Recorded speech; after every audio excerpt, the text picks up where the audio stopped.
Hello and welcome back to Kim Reads.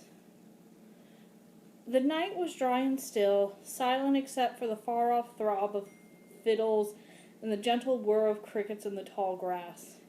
Enormous moths hurled themselves at my lantern and bounced off my mast as I flew away from the settlement, where the gypsies danced with growing wildness as the liquor began to flow more freely in the flames of the campfire left up against the black Spanish sky. When I was certain no one could see me, I tore off the mask and threw it at the crescent moon, which gleamed pale and uncaring upon my frenzy of grief. Then I sat upon the dusty road and examined the little bottle that I had stolen from the wise woman's tent. It contained sufficient poison to kill the whole camp.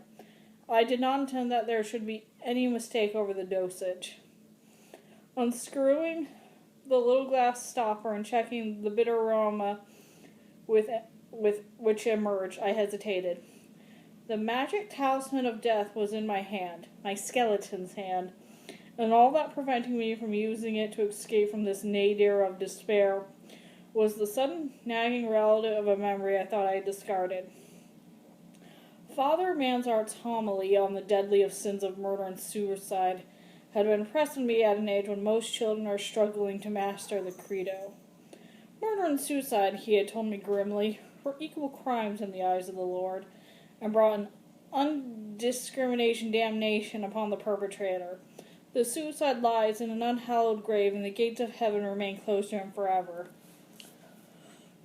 Life is never ours to take, Erik. If you remember nothing else of what I've taught you, remember that. They were virtually his last words to me after the exorcism, and I stared through him, as though he did not exist, pretending I could not hear a word he said. But now I remembered, and I gazed at the poison in my hand with horror. Suppose it was true that by this act I closed the one door on one suffering merely to open another leading to one indefinitely worse, and this time without natural end. Appalled by the possibility, I flung the little bottle to the ground and watched the dry earth swallow up the liquid that trickled it out. A sense of hopelessness washed over me as I bent mechanically to retrieve the mask, but before I could replace it, I was startled by a cry in the darkness behind me. I stopped and listened intently, and once more the voice wavered out in the darkness, this time on a low moan of pain. Moving instinctively in the direction of the sound, I climbed a rocky outcrop, unfaltering and fearless, with cat's eyes and the peculiar agility which had once caused my mother to liken me to a monkey. On the other side of the rocks, the lantern showed me a crumpled heap of brightly colored skirts and a pretty face that was familiar to me during the campfire. "Dunicia?" I whispered. She looked up at me and screamed with an ugly, piercing intensity that took me by shock and surprise. I had forgotten for the moment that I was no longer wearing a mask. Her screams jangled every nerve in my body, and I was suddenly overcome with blind fury. "Stop it!" I snapped, shaking her wildly by her thin shoulders. "Stop that screaming, or I shall do all the harm you feel her and more." That silenced her. She swallowed her screams with a sort of gulping sob and cowered back in my grasp like a terrified rabbit in the jaws of a wild dog. I let go of her contemptuously. "Where are you hurt?" I demanded with cold indifference. She was shaking violently, and her teeth were chattering with fright, but she managed to indicate her left foot, which I saw was twisted at an unnatural angle. "Will you let me look?" I said. She was too frightened to refuse. Over my gypsy garb, I still wore the long magician's cloak that I affected for performances.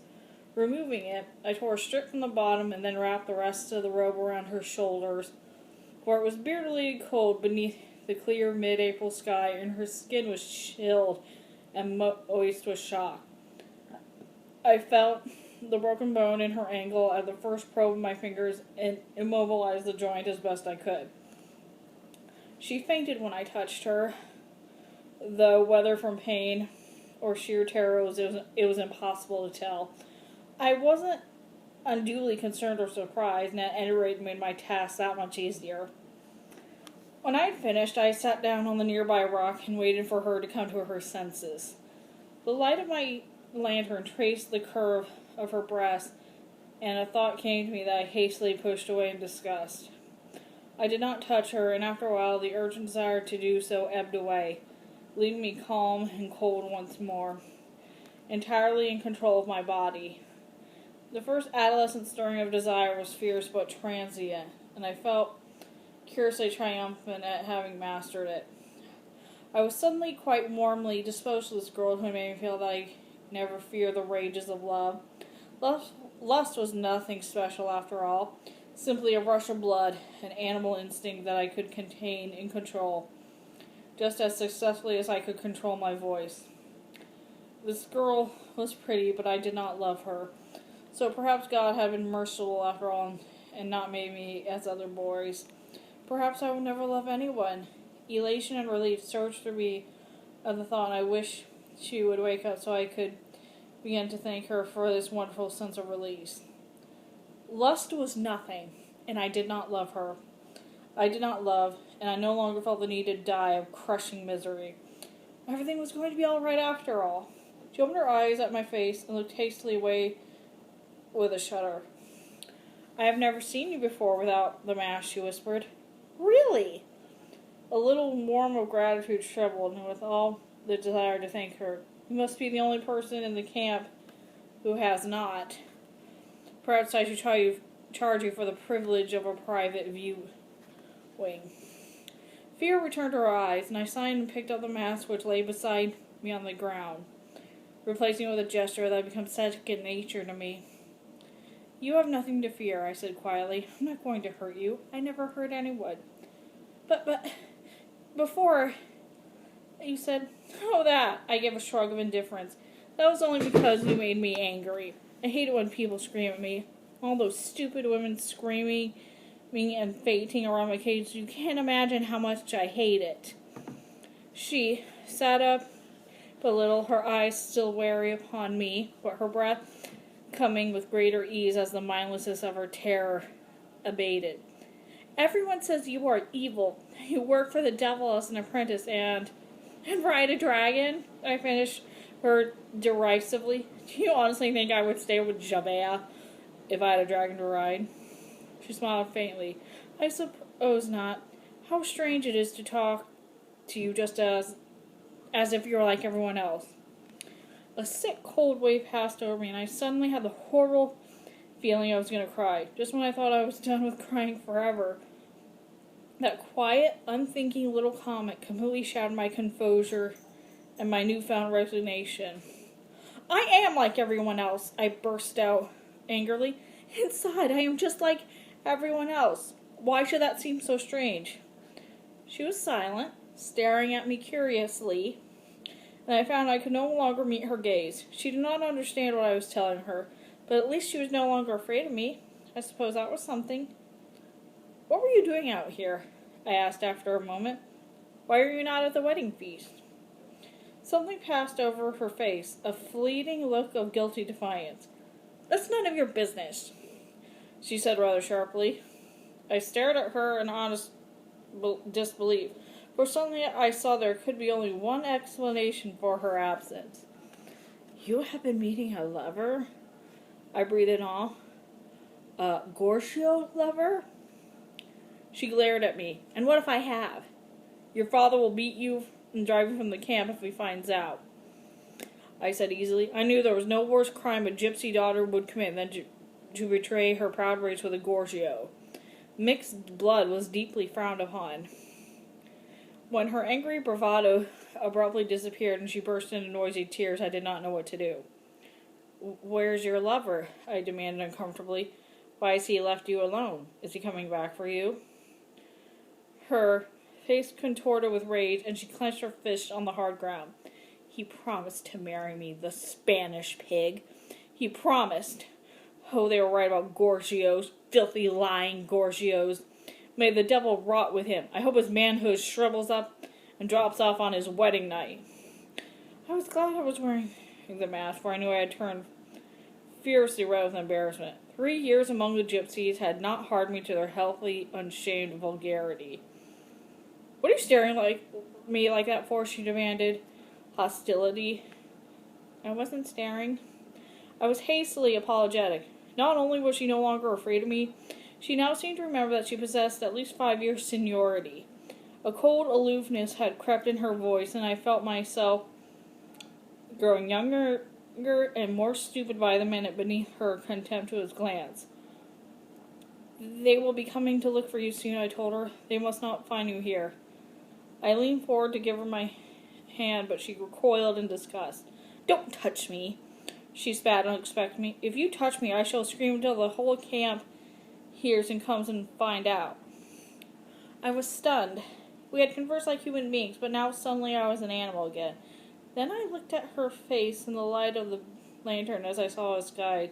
A secret smile of satisfaction crossed her lips. I suddenly understood her purpose. "No one will believe you," I gasped. "No one believed it was I who lured you to this place." "Oh, you didn't lure me," she said simply. "I was taken by force." "In silence?" I inquired with trembling sarcasm, without a single cry of protest. "I fainted. From terror." She was staring fixedly into the distance, as though she were watching the play being acted out in front of her. "Who would doubt the truth of that?" "No one," I admitted to myself with cold horror. No one would doubt her. I had cultivated a reputation for evil out of all the proportion to my years. No one now was going to waste any time wondering whether I was too young to rape a pretty girl. I backed away from her, shaking my head in slow disbelief. Then panic overwhelmed me, and I fled back the way I had came. I was sobbing with rage when I reached my tent. Grabbing the few belongings I had accumulated over the years, I rolled them into a sack with feverish desperation that seemed curiosity at odds with my earlier mood of suicidal despair. Once she had told her tale, I knew that I would wear the dead man's shirt. Forgetting their individual fears, the entire camp would rise up against me to take revenge for such a violation. I was not afraid of death anymore, but I was still sufficiently a child to fear the protracted torture that must precede it. They would do terrible things to me. Indescribable things. I was so wrapped up in my own terror that I did not hear the footstep behind me until it was too late. A hand fell heavily on my shoulder. "Well now," said a familiar voice in my ear, "what's all the haste?" "Leaving, are we? Leaving dear old Javert without so much as a by your leave?" He twisted me around to face him, digging his fingers into a point on my neck which caused me paralyzing pain. The soft menace of his voice and the narrowing intensity of his gaze held us breathless with fear. "Leaving without a word of gratitude after all I've done for you," he continued thoughtfully.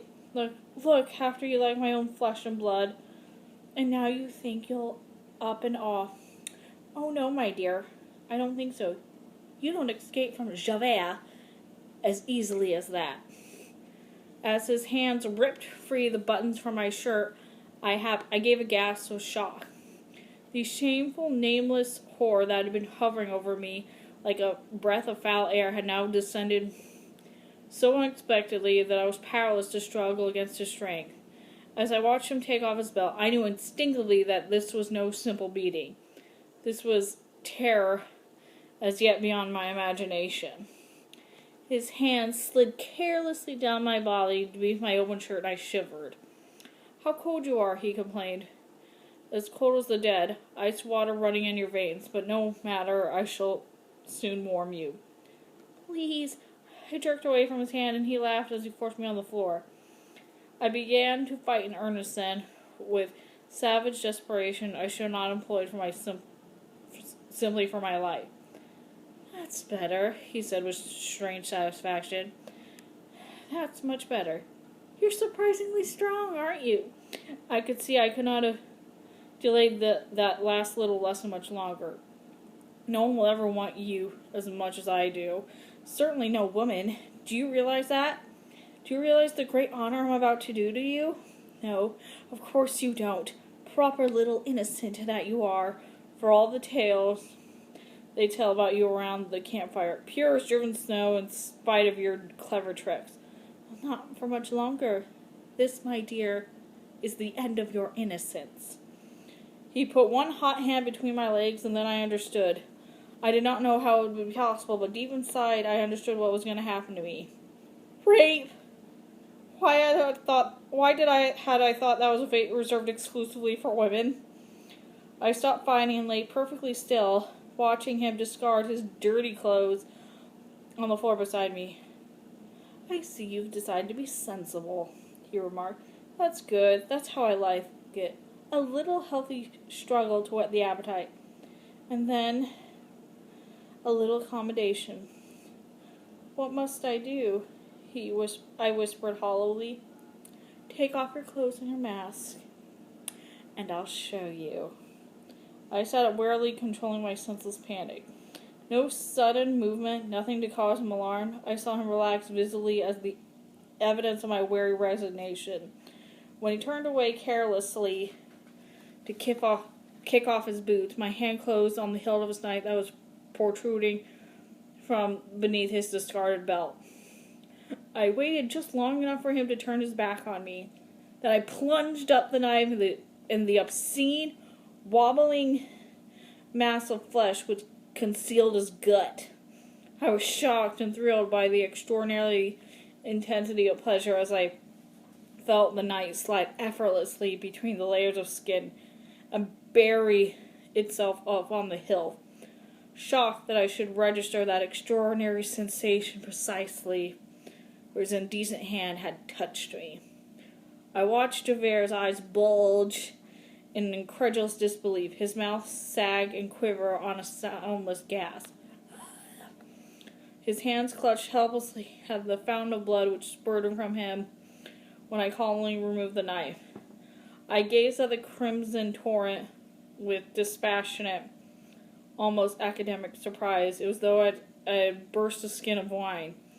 There was no time to wonder at this curious phenomenon. There seemed to be all the time in the world. He was on his feet, lurching desperately toward the flap of the tent, where I had sank the knife into his ribs, this time striking jarringly against the bone. Ugh.